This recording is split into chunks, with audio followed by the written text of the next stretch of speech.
वर्तमान में जीने का रहस्य, माइंडफुलनेस की यात्रा। एक बार की बात है, एक छोटे से गांव में राहुल नाम का एक युवक रहता था। राहुल बहुत ही मेहनती और होशियार था, लेकिन उसे हमेशा एक अजीब सी बेचैनी महसूस होती थी। वह हर समय भविष्य की चिंता में डूबा रहता और अतीत के बारे में सोचकर परेशान हो जाता। उसका मन कभी शांत नहीं रहता था। एक दिन गांव के बुजुर्ग साधु महात्मा जी ने राहुल की हालत देखी और उसे अपने आश्रम बुलाया। महात्मा जी बहुत ही शांत और प्रसन्न चित्त व्यक्ति थे। उन्होंने राहुल से पूछा, बेटा, तुम इतने परेशान क्यों हो? राहुल ने कहा, गुरुजी, मैं हमेशा चिंता में डूबा रहता हूं। मुझे न तो अतीत से मुक्ति मिलती है और न ही भविष्य का डर जाता है। मैं कैसे शांति पा सकता हूं? महात्मा जी मुस्कुराए और उन्होंने राहुल को एक कटोरी पानी दिया और कहा, इस कटोरी को लेकर गांव के चारों ओर घूमो, लेकिन ध्यान रखना, एक बूंद पानी भी न गिरे। राहुल ने कटोरी को सावधानी से पकड़ा और गांव के चारों ओर घूमने लगा। उसका पूरा ध्यान कटोरी पर था ताकि एक बूंद पानी भी न गिरे। जब वह वापस आया तो महात्मा जी ने पूछा, जब तुम घूम रहे थे तब तुमने क्या देखा? राहुल ने कहा, गुरुजी, मैंने कुछ नहीं देखा, मेरा पूरा ध्यान कटोरी पर था। महात्मा जी मुस्कुराए और बोले, बिल्कुल सही। जब तुम्हारा ध्यान पूरी तरह से इस क्षण पर था तो तुम्हें न तो अतीत की चिंता थी और न ही भविष्य का डर। यही है माइंडफुलनेस। राहुल को समझ में आ गया। उसने महसूस किया कि जब हम अपना पूरा ध्यान वर्तमान क्षण पर केंद्रित करते हैं तो हमारा मन शांत हो जाता है और हमें आंतरिक शांति मिलती है। महात्मा जी ने आगे कहा, जीवन में शांति पाने के लिए हमें हर पल को पूरी तरह से जीना चाहिए। अतीत और भविष्य के विचारों को छोड़कर वर्तमान में जीने से ही हमें सच्ची शांति मिलती है। राहुल ने महात्मा जी की बातों को गहराई से समझा और उस दिन से उसने माइंडफुलनेस को अपनाना शुरू कर दिया।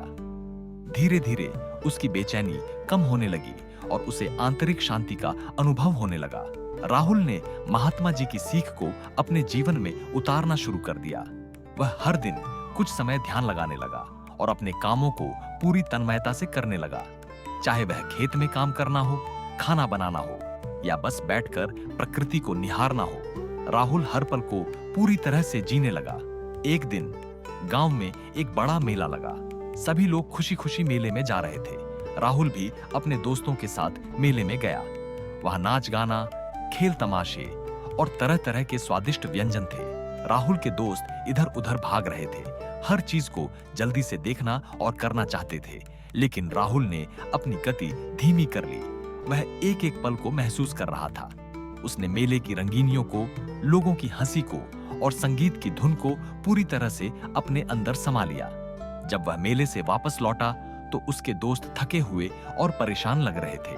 उन्होंने कहा, राहुल, तुमने तो कुछ खास देखा ही नहीं, तुम इतने धीरे क्यों चल रहे थे? राहुल मुस्कुराया और बोला, मैंने सब कुछ देखा, लेकिन मैंने हर पल को पूरी तरह से जिया। मैंने हर चीज को महसूस किया, इसलिए मैं थका हुआ नहीं, बल्कि खुश और संतुष्ट महसूस कर रहा हूं। उसके दोस्तों को उसकी बात समझ में आई। उन्होंने महसूस किया कि राहुल ने सच्ची खुशी और शांति पाली है, जो उन्हें अभी तक नहीं मिली थी। धीरे धीरे राहुल की शांति और संतुष्टि ने पूरे गांव को प्रभावित किया। लोग उससे सलाह लेने लगे और माइंडफुलनेस को अपनाने लगे। गांव में एक नई सकारात्मक ऊर्जा का संचार होने लगा। एक दिन महात्मा जी ने राहुल को बुलाया और कहा, बेटा, तुमने सच्ची शांति और माइंडफुलनेस का रहस्य समझ लिया है। अब तुम्हारा कर्तव्य है कि तुम इस ज्ञान को और लोगों तक पहुंचाओ। राहुल ने महात्मा जी के चरण छुए और कहा, गुरुजी, मैं आपका आभारी हूं। मैं इस ज्ञान को सभी तक पहुंचाऊंगा ताकि हर कोई आंतरिक शांति और खुशी पा सके। और इस तरह राहुल ने न केवल अपने जीवन को बदल दिया, बल्कि पूरे गांव को एक नई दिशा दिखाई। उसकी कहानी ने सभी को सिखाया कि वर्तमान क्षण में जीने से ही सच्ची शांति और खुशी मिलती है। कहानी का संदेश यह है कि जब हम अपना ध्यान वर्तमान क्षण पर केंद्रित करते हैं और हर पल को पूरी तरह से जीते हैं, तो हमें आंतरिक शांति और सच्ची खुशी मिलती है। अतीत और भविष्य के विचारों को छोड़कर वर्तमान में जीने से ही हम अपने जीवन को सार्थक और संतुष्टिदायक बना सकते हैं।